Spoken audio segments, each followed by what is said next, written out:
প্রত্যেক যেই খেলাতে টাকার হার জিত থাকে সেটাই হলো জুয়া। যেই খেলাতে টাকার হার জিত থাকে না, শরীর চর্চা আছে, সেটা জায়েজ।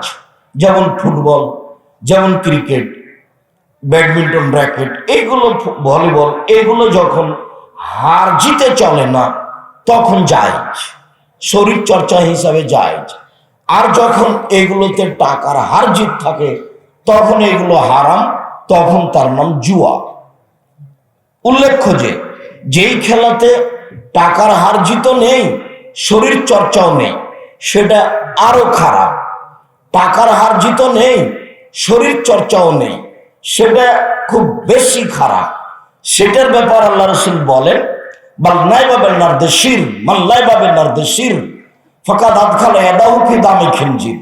কেউ যদি চৌসার, ছক্কা, লুডু, দাবা, পাঞ্জা, ক্যারাম বোর্ড, তাস, গেমস, এইসব ধরনের খেলায় অংশগ্রহণ করে যা বসে বসে চলে, যাতে সময় কাটানো হয়, এইসব খেলা যত পৃথিবীতে তৈরি হয়েছে, আরো যত হবে, যাদের নাম আমরা জানি না, যার নাম আমরা জানি না, সেগুলো বসে বসে চলে, সেইগুলোতে কেউ যদি অংশগ্রহণ করে, সে তার হাতকে শুকুরের শোরের রক্তের মধ্যে ডুবিয়ে দিবে।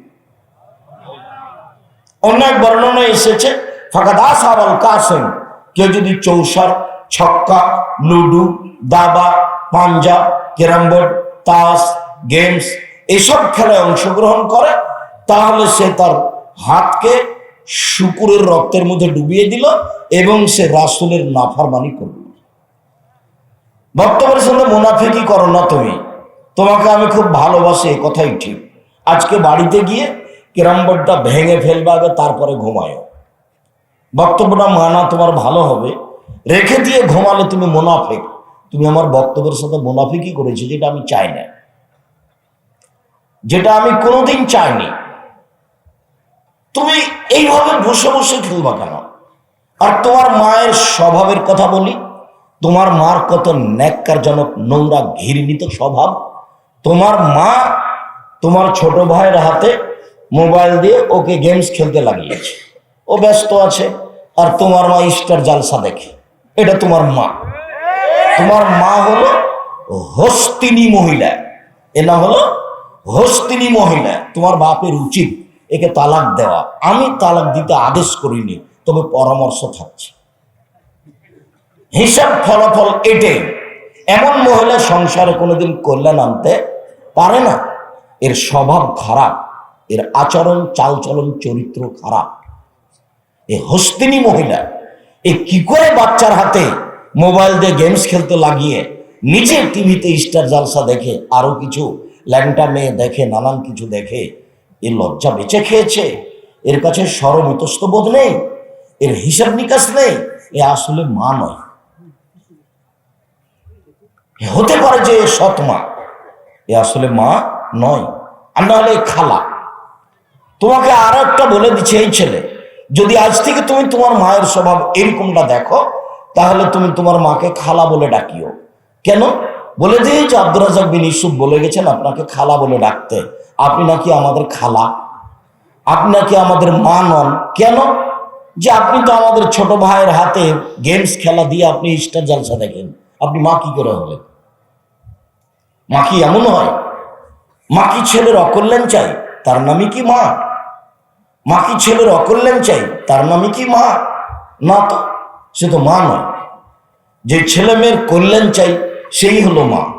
যদি কেউ মাই জানে না মা কাকে বলে। বাপে বিবাহ দিয়েছে, স্বামীর কাছে গেছে, তাই বাচ্চা হয়ে গেছে, এই জন্য সে মা। তো এরকম মা তো পাগলিও হতে পারে, যে রাস্তাঘাটে পড়ে আছে, তার কোনো হিসাব নিকাশ নাই, পশু প্রাণীর মতো। তোমার মা তো এমন নয়। সম্মানিত দিনী ভাই বোন, তোমাকে আরো একটু কথা এখানে বলে, সামনে আমার কথা থেকে গেল, তোমাকে এখানে আর একটু কথা বলে আমি আগাই। দুঃখিত, সবসময় সেই কথাটা বলতে হয়, নইলে আমি যে সত্য সত্যই তোমার মাকে খালা বলার জন্য বললাম, সৎমা বলার জন্য বললাম, আসলে তা বাস্তবায়ন হয় না। সে লক্ষ্যে আমি বলি, শোনো, এখন তোমার বোন বসে আছে, বক্তব্য শুনতে এসেছে, আব্দুর রাজ্জাক সাহেব এসেছে, চলো যাই, বক্তব্য শুনে আসে। সারা সাঘাটাই প্রত্যেকটা বাড়িতে পুরুষ নারী ভর্তি হয়ে গেছে। সবাই এসেছে শ্বশুর বাড়ি, সবাই এসেছে মায়ের বাড়ি। বক্তব্য শোনার পরে চলো আগে খাওয়া দাওয়া করো, হইচই করো, ধমধম করো, এই তো হলো সম্মেলন। চলো যাই, সাঘাটা বাপের বাড়ি যাই, চলো যাই, সাঘাটা শ্বশুর বাড়ি যাই। আব্দুর রাজ্জাক বিন ইউসুফ এসেছেন, কিছু বক্তব্য শোনা হবে, না হয় গদই মদই করে কিছু বলা হবে। এইটাই কি তাই? আসলে কি তা দেখো তো, সত্যি কি তোমার মা এটা? আমি আগে তোমার মা কি না এটা প্রমাণ করার জন্য একটা বুখারী মুসলিমের হাদিস পেশ করি। তার আগে বলি, তোমার মায়ের নখ, তোমার বোনের নখটা বড়, দেখিও নখে নেইল পালিশ আছে। তোমার বোনের নখ বড় আর নখে নেইল পালিশ আছে। তুমি যদি না জেনে থাকো, তোমাকে লক্ষ্য করে বলছি এই জন্য যে তাহলে তোমার মনে থাকবে, তুমি কষ্ট পাবা যে আব্দুর রাজ্জাক সাহেব আমার বোনের ব্যাপারে আর আমার মায়ের ব্যাপারে এভাবে বলে গেছে। ইহুদি খ্রিস্টানদের পতিতালয়ের মেয়েদের বৈশিষ্ট্য হচ্ছে নখে নেইল পালিশ দেওয়া। ইহুদি খ্রিস্টানদের পতিতালয়ের মেয়েদের বৈশিষ্ট্য হচ্ছে নখ বড় করা, নখে নেইল পালিশ দেওয়া। না হলে আরো ভাষা নিচু করে বলি, ইহুদি খ্রিস্টানদের বেশ্যালয়ের মেয়েদের বৈশিষ্ট্য হলো নখে নেইল পালিশ দেওয়া, নখ বড় করা। তো আমার মেয়ের নখ বড় থাকবে মানে? তোমার বোনের নখ বড় আছে কেন? তোমার মা নাই? ওটা কি তোমার সৎ মা নাকি? ওটা কি তোমার আসলেই খালা? তোমার বোনের কপালে টিপ কেন? হিন্দু মেয়েকে বিবাহ করার 10টি পদ্ধতি আছে। আজকে একজন আমার বিয়ের বন্ধু, হিন্দু ভদ্রলোক, খুব সহযোগিতা করে মাঠে নিয়ে এসছেন, আমি তাকে ধন্যবাদ জানাই। হিন্দু মেয়েদেরকে বিবাহ করার 10টি পদ্ধতি আছে। তার একটি পদ্ধতি হচ্ছে রাক্ষসী বিবাহ। মেয়ের বাপ বিবাহ দিবে না, ছেলেটা জোর করে যদি কপালে টিপ দিতে পারে তাহলে বিবাহ হয়ে গেছে। এই বৈশিষ্ট্য হিন্দুদের পক্ষ থেকে এসেছে। তুমি মুসলিম, তোমার লজ্জা হয় না কেন? তুমি হিন্দু মেয়েকে চিনো, ওর নিজস্ব দাম আছে একটা। ওর বিবাহ হয়ে গেলে কপালে সিঁদুর দেয়, ওর বিবাহ হয়ে গেলে হাতে শাখা দেয়, তার মানে ওর নিজস্ব বৈশিষ্ট্য মজবুত। তুমি বিক্রি হয়ে গেছো, তুমি এমন ভাবে পচে গেছো, তুমি একটা মুসলিম মেয়ে বিক্রি হয়ে গেছো, তোমার সব কিছু বিকৃত। শোনো, মোহাম্মদ সাল্লাল্লাহু আলাইহি ওয়াসাল্লাম দুঃখ করে বলেছে, মোহাম্মদ সাল্লাল্লাহু আলাইহি ওয়াসাল্লাম দুঃখ করে বলেছেন, আফসোস করে বলেছেন, খুব দুঃখ করে বলেছেন, জাতির কাছে আমার আশঙ্কা এই থাকলো যে আমার উম্মত ইহুদি খ্রিস্টানদের সাথে মিশে যাবে, চাল চলনে, কৃষ্টি কালচারে, নিয়ম নীতিতে, শিষ্টাচারে, বৈশিষ্ট্যে। ডান হাতের বিঘত যেমন বাম হাতের সমান, ডান হাতের বিঘত যেমন বাম হাতের সমান, এইটা যেমন সমান সমান, আমার উম্মত ইহুদি খ্রিস্টানদের সাথে নিয়ম কানুনে, কৃষ্টি কালচারে, চাল চলনে, বৈশিষ্ট্যে মিলে যাবে তেমন। আবার বলছেন, শোনো, ডান পায়ের জুতা যেমন বাম পায়ের সমান, ডান পায়ের জুতা যেমন বাম পায়ের সমান, আমার উম্মত ইহুদি খ্রিস্টানদের সাথে চাল চলনে, নিয়ম নীতিতে মিলে যাবে তেমন। এটা আমার দুঃখ। ভাষা বলতে বলতে এবার নিচে নেমে গেলেন, এমন ভাষায় চলে গেলেন, বলছেন, শোনো, ইহুদি খ্রিস্টান যদি মায়ের সাথে জেনা করে থাকে, আমার উম্মত তাদের সাথে মিল দিতে গিয়ে আমার উম্মত মায়ের সাথে জেনা করবে। তিনি এইভাবে বলতে লাগলেন। তাই তো দেখো, তোমার বোনটা স্কিন পায়জামা পরে আছে, গায়ের সাথে লেগে আছে, ও মুসলিম মেয়ে, ওটা তোমার মা? ছি, ওটা তোমার মাকে বলেছে? ওটা তোমার মা, ওটা তোমার খালা, ওটা তোমার সৎ মা। তোমার বাপ যদি না তার মা প্রমাণ করতে পারে, তুমি যদি প্রমাণ করতে পারো, আমি আব্দুর রাজ্জাক বিন ইউসুফ জাতির সামনে আর কোনোদিন বক্তব্য দেব না। তোমার মা এ কথাই ঠিক, এটা তোমার মা এ কথাই ঠিক, এটা তোমার মা হস্তিনী মা, এটা তোমার হস্তিনী মা, এ মা নয়।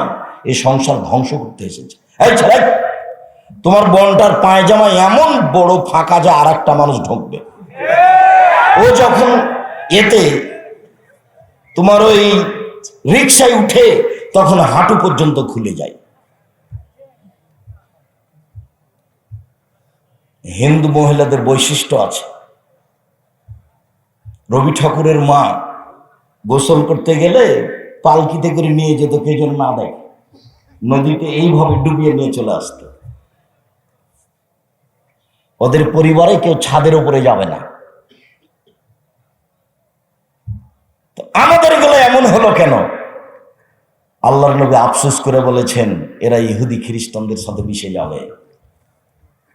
তোমার বোনের পায়জামাটা স্কিন এমন ভাবে গায়ের সাথে লেগে আছে, শরীরের উঁচু নিচু তো বোঝা যাচ্ছে, লজ্জা স্থানও বোঝা যাচ্ছে। এটা একটা মুসলিম মেয়ে করতে পারে কি করে? বলো যে এটা আমার বাপ। বলো দেখি, তোমার বাপ তো দেখতে পাই, তোমার মা তো দেখতে পায়। কেমনে চলে, চলে কিভাবে, এটা হয় কি করে? আমার উম্মাত ইহুদি খ্রিস্টানদের সাথে মিশে যাবে। ডান পায়ের জুতা যেমন বাম পায়ের সমান, ডান হাতের বিঘত যেমন বাম হাতের সমান, আমার উম্মাত তাদের সাথে মিশে যাবে। মিশতে মিশতে এমন ভাবে মিশবে যে ওরা যদি মায়ের সাথে জেনা করে থাকে, আমার উম্মাত করবে। এই ছেলে, বলো তো দেখি, তোমার মাথার চুলটা উপরে বড় আছে, সব চাঁচার চতুর্দিক কেন? তুমি কখন ব্রাজিলের খেলোয়াড়ের মতো হয়ে ইহুদি খ্রিস্টান হয়ে গেছে? তোমার চুলটা তোমার মা দেখতে পায় না, তোমার বাপ দেখতে পায় না, এভাবে চুল ছেড়েছে কেন? তোমার গায়ে একটা গেঞ্জি আছে, পিছনে লেখা আছে 47, পিছনে লেখা আছে 10, ও দেখতে দেখতে নামাজ শেষ। আমি লন্ডন সফরে সাউথ হলে জুমার খুতবা দিয়ে নিচে নামছিলাম, তো দৌড়ি একটা লোক একটা তার ছেলে নিয়ে এসে আমাকে বলছে, একটু দোয়া করে দেন, একটু দোয়া করে দেন। তো আমি ছেলের মাথায় হাত দিতে দোয়া করতে দেখছি, মাথার চুলে বাম দিকে 3টে দাগ দেওয়া আছে এইভাবে। তা আমি মনে করলাম যে মনে হওয়ার মা চুল ছেড়ে দিচ্ছিল, ছেলে কান্নাকাটি করছিল, সেই জন্য এরকম দাগ হয়ে গেছে। তো এবার নিচে নেমে যখন বাম দিকে রাস্তায় ঘুরেছি, তো চুল ছাড়ার সাইনবোর্ড দেওয়া আছে, তো ওইভাবে দাগ দেওয়া আছে। আমি বললাম, এ দাগে আপনার ছেলের মাথায় দাগ, তাই না? তো হাসছেন। দেখেন, লন্ডন উপার্জন করার জন্য এসেছি, আদর্শ বিক্রি করতে আসি। ইসলামে আদর্শের দাম আছে। নবীগণের বৈশিষ্ট্য 10টি, নবীগণের বৈশিষ্ট্য 10টি, এগুলোর নাম আদর্শ। 1, দাড়ি ছেড়ে দিতে হবে। 2, মুছ কেটে ফেলতে হবে, চাঁচা যাবে না। 3, পেশাব পায়খানার সময় পানি দিয়ে পবিত্রতা অর্জন করতে হবে। 4, নখ কেটে ফেলতে হবে। 5, বগলের লুম উঠে ফেলতে হবে, নারী পুরুষ একই হুকুম। 6, নিচের লুম পরিষ্কার করতে হবে ঊর্ধ্বে টান 40 দিন, পুরুষ নারী একই হুকুম। এগুলো সব বৈশিষ্ট্য। তোমার মায়ের কথা বলি, কালকে তুমি খেয়াল করিও তো, তোমার মা যখন তোমার ছোট ভাইটাকে জামাটা পরায়, তখন কোন হাতটা আগে ঢোকায়? কোন হাত আগে ঢোকাবে? ডান হাত। ওই ছেলেটা বলছে বাম হাত। ওর মাকে ওভাবে দেখেছে, ডান হাতটা আগে ঢোকাবে, ডান পাটা আগে ঢোকাবে। তোমার মা যখন তোমার ছোট ভাইটাকে নিয়ে শুইবে, কোন কাতে শোয়াবে? ডান কাত। এর নাম শিষ্টাচার। প্রত্যেকটা হাদিসে আছে শিষ্টাচার। শিষ্টাচার কি জিনিস? 1 মিনিট, শিষ্টাচারের কথা বলে আবার ফিরে যাচ্ছি কথায়, মূল কথায় আছি যে 1 টাকা সুদ খেলে 36 বার জেনা করে যত পাপ হবে, 1 টাকা সুদ খেলে তার চেয়ে বেশি পাপ হবে, অথচ জেনা মহাপাপ। এইখানে আছে আমরা মূল কথার মধ্যে ঢুকে আমরা এভাবে আছি। এখন একটা জিনিস দেখাই, খালি কেন শিষ্টাচার? যেখানে সেখানে শিষ্টাচার, কথায় শিষ্টাচার। তো আগে ওই হাদিসটাই শোনাই, যেটাতে সরাসরি তোমার আম্মাকে নিয়ে কথা হবে। ছেলে, এদিকে খেয়াল করো, এক খেয়ালে চেয়ে থাকবা, পাখি যেন তোমাকে মনে করো তুমি পাথর। আর যারা দাঁড়িয়ে আছেন, আমি অনুরোধ করব, কষ্ট হলেও আপনি হাঁটাহাঁটি করবেন না। আমি জানি 10 মিনিট দাঁড়িয়ে থাকা যায় এক খেয়ালে, 20 মিনিট যায়, তারপর আর যায় না, যার কারণে বসা ভালো। এরপরেও যদি আপনি দাঁড়িয়ে থাকেন খুব শক্ত হয়ে, একেবারে মজবুত হয়ে এক খেয়ালে চেয়ে থাকবেন, কষ্ট যতই হোক, আমি আপনার জন্য এসেছি। আর আমি কথা বলবো, আপনি দোকানে গিয়ে চা খাবেন, গল্প করবেন, এত নোংরা ন্যাক্কারজনক জঘন্য কাজ আপনি করিয়েন না। আপনাকে আমি মানুষ মনে করি, আপনাকে আমি গরু ছাগল মনে করি না। বুঝে না ওরা, অন্তর আছে বুঝে না, দেখেও দেখে না ওরা, চক্ষু আছে দেখে না, শোনেও শোনে না ওরা, কান আছে শোনে না। উলাইকা কাল আনআম, তারা পশু প্রাণীর মতো, তারা গরু ছাগলের মতো, তারা কুকুর শ্রীগালের মতো, বালহু মাজাল, বরং তার চেয়ে খারাপ। আল্লাহ মানুষকে কুকুর শ্রীগালের চেয়ে খারাপ বলছে। 10 কিলোমিটার, 20 কিলোমিটার, 30 কিলোমিটার, 50 কিলোমিটার থেকে মানুষ এসে সামনে বসে আছে, আর আপনি 4 স্টলে বসে আছেন। মানে আপনার একটু লজ্জা হয় না কেন? আপনার একটু শরম হয় না কেন? আপনার একটু হায়া হয় না কেন? আপনার একটু ইতস্তবোধ হয় না কেন? মিছিল করে করে কি আপনি একেবারে পেশাব পায়খানার সাথে মিশে গেছেন? আপনি ওখানে থাকবেন কেন? আমি আব্দুর রাজ্জাক বিন ইউসুফ 90 সাল থেকে মাঠে আছি। সাঘাটা কলেজ মাঠে বক্তব্য দিয়েছিলাম 1995 সালে। দীর্ঘ 34 বছর আমি কোনোদিন অপ্রয়োজনীয় বাক্য বলিনি। দীর্ঘ 34 বছর আমি কোনোদিন কেসা কাহিনী বলিনি। দীর্ঘ 34 বছর আমি কোনোদিন মাঝহাব নিয়ে কথা বলিনি।